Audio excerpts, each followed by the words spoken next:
I will speak about Christianity specifically just for ease. Christianity is based on the notion that the gospel account of the miracles of Jesus is true. Okay, this is what you have to reject Christianity. You don't have to prove the universe to be absent of God.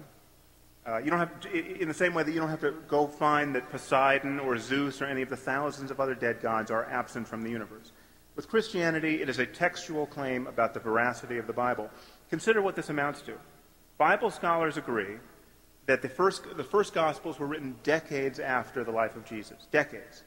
And of course, we don't have the original manuscripts. We have copies of copies of copies of ancient Greek manuscripts which have thousands, literally thousands of discrepancies between them, many of which show signs of later interpolation, which is to say that people added passages that then became part of the canon.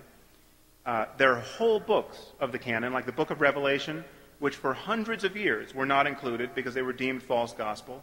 There are other whole books, like the Shepherd of Hermas, which you probably haven't heard of, but for centuries it was considered part of the canon and then was later jettisoned as false gospel. Generations of Christians lived and died being guided by gospel that is now deemed both incomplete and mistaken. Think about that. So this process, this all too human process of cobbling together the supposed authoritative Word of God, is a very precarious basis to assert the claims of Christianity.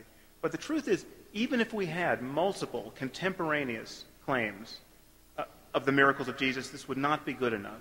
Because miracle stories abound even in the 21st century. The devotees of the South Indian guru Satya Sai Baba ascribe all of the miracles of Jesus to him. He reads minds, he foretells the future, he raises the dead, he was born of a virgin. Okay, Satya Sai Baba is not a fringe figure. You might not have heard of him, but they had a birthday party for him a few years ago, and 1 million people showed up. There are vast numbers of people who think he's a living God. Okay, so Christianity is predicated on the claim that miracle stories, exactly of the kind that today surround a person like Satya Sai Baba, become especially credible when you place them in the pre-scientific religious context of the first century Roman Empire, decades after their supposed occurrence, as attested to by copies of copies of copies of ancient Greek and largely discrepant manuscripts. We have Satya Sai Baba's miracle stories attested to by thousands upon thousands of living eyewitnesses, and they don't even merit an hour on cable television. And yet you put a few miracle stories in an ancient book, and half the people on earth think it a legitimate project to organize their lives around them. Does anyone else see a problem with that?